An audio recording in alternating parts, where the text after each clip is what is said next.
Well, big news happened today when yesterday, El Salvador decided to make cryptocurrency, Bitcoin in particular, its second, number 2 currency. US dollar being its first one, which will still be a currency. Just now there are 2. But what does that mean and why should you care? Well, let's find out. Let's talk about it today.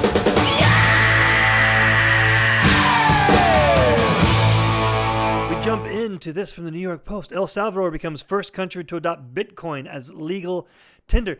Now, why would they do that? Well, for a lot of reasons. First off, let me tell you that right now. The president, Bukele, I believe, announced on Twitter that the Central American country's legislative body voted in favor of the so-called Bitcoin law, an actual law, not just government policy, not just a presidential dictate, not a presidential order, actual law, a bill. I'm just a bill. Which is huge. The purpose of this law is to regulate Bitcoin as unrestricted legal tender with liberating power, unlimited in any transaction into any title that public or private, natural or legal persons require carrying out. So it's basically the same as a coin, which is huge for the tax repercussions of it, while in El Salvador anyway. It says here, that means prices for goods and services across the country can now be shown in Bitcoin. Taxes can be paid with crypto, and transactions in Bitcoin will not be subject to capital gains tax. Right here, right now, in the United States, that's a little bit different because to buy things, you have to sell it first and then get dollars, and then which is a taxable event as per the IRS, but not like sales tax or on your income tax. It's capital gains tax, and that's got to change. We talked a little bit about in my last video about tax policy and what it actually means, and well, to surmise real quick, if you didn't think the government was going to step in with the profits you're making from your crypto, you weren't thinking right, man. Because if you were thinking, you wouldn't have thought that. Anyway, we continue. Now, you might be asking yourself, who cares? Well, this is big, not just as a humanitarian story. It's huge. I mean, these El Salvadorians are going to be able to have a currency that's not only going to be deflationary, but the value is going to skyrocket. So it's going to make a lot of people really wealthy, because with dealing with Bitcoin and crypto in general comes the desire to mine it. Also, it grows in value really fast. Yeah, except in the dips, of course, like we're experiencing now. But what a great time to get into Bitcoin, let me tell you. So yeah, no capital gains taxes as a taxable event for Bitcoin would be huge here, or any crypto really would be huge here when used as a currency. Also important here is the exchange rate with the US dollar will be freely established by the market, the law says. So it's weird. They're regulating to deregulate. Doesn't sound like almost like a contradiction, but they regulated Bitcoin by saying we will not regulate Bitcoin, which they couldn't really regulate so much.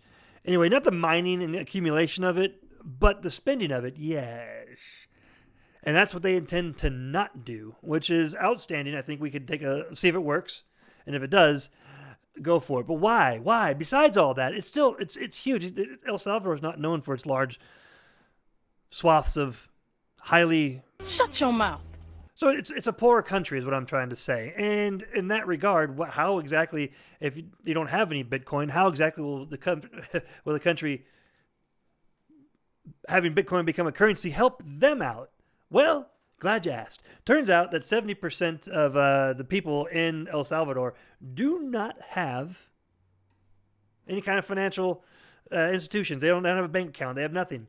So it also turns out that about a quarter of the population of El Salvador lives in the United States and sends about $6 billion home to El Salvador every year. Problem is, I don't know if most of you probably have never tried this, but try if you have relatives that live in a different country or anyone you want to send money to, like in Nigeria. I helped a very nice prince out. Sending money across international border lines, it is expensive, and there are middlemen who, the people who are going to wire the transfer, the people that are going to turn it into there's people at point A, there's people at point B, and there's intersections between. And especially if you don't have the same currency. I mean, if you're not sending American, if you're sending if you're in Britain, you're sending the pound or euros or anything other than what their currency are. Because right now you can send dollars down, and then El Salvador already has dollars, so you're good to go on that regard. You don't gotta. But usually there's you gotta switch currencies. And that's a fee. Then you got to wire it, which is a fee. Then the network charge, which is a fee. Then it gets to the other place. There's a charge.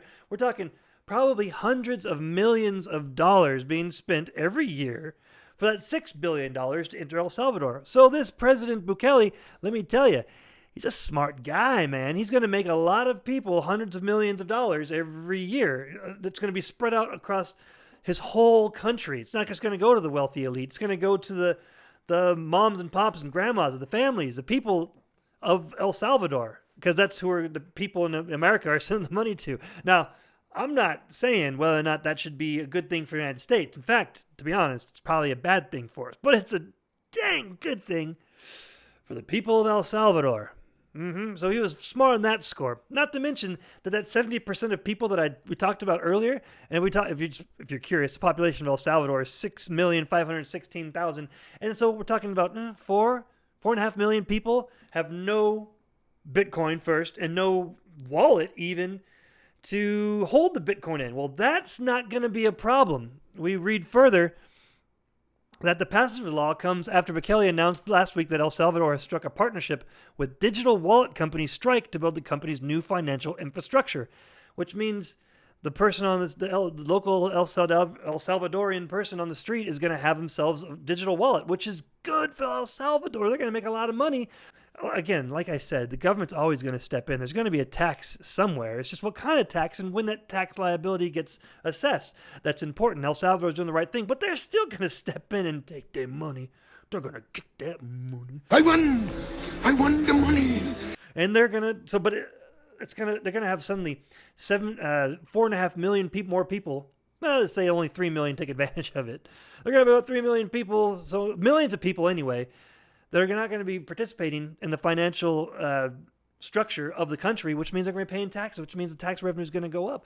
Not to mention, if they're participating in that structure, that means they've got Bitcoin, which means the value is going to go up. And those people are going to they're going to be better off than they were. So this is just a win, win, win, win, win all over the place for El Salvador. In announcing his plans for the country, Bukele has noted that Bitcoin could be the fastest growing way to transfer $6 billion a year in remittances. Now, if you don't know what remittances are, because I didn't either, remittance is the sending of money to someone at a distance, which means, of course, the quarter of their population. The other quarter of their population, of El Salvador's population, who's living in the United States, can send their money back to El Salvador, like I said, with less fees, less middlemen, meaning more money to the El Salvadorian people, no cost to him whatsoever. And if he's smart, and because all politicians, even this, what a great ploy this is, what a great move this is for his country, he's probably invested to the hilt in Bitcoin. And why wouldn't you? I don't even think it'd be corrupt. Well, it might be corrupt, but it's still a smart move on his part. And it'd be one on yours too, but don't take my word for it. I'm just an idiot who did it myself just recently. Yeah, it wasn't in Bitcoin for a while, but I am now. I dumped my child's college fund into it because it'll grow in value by the time in about 10 years when he's ready for college, and we'll be good to go. But what do you think? Let me know in the comments. Thanks for watching. It's not known. Swath.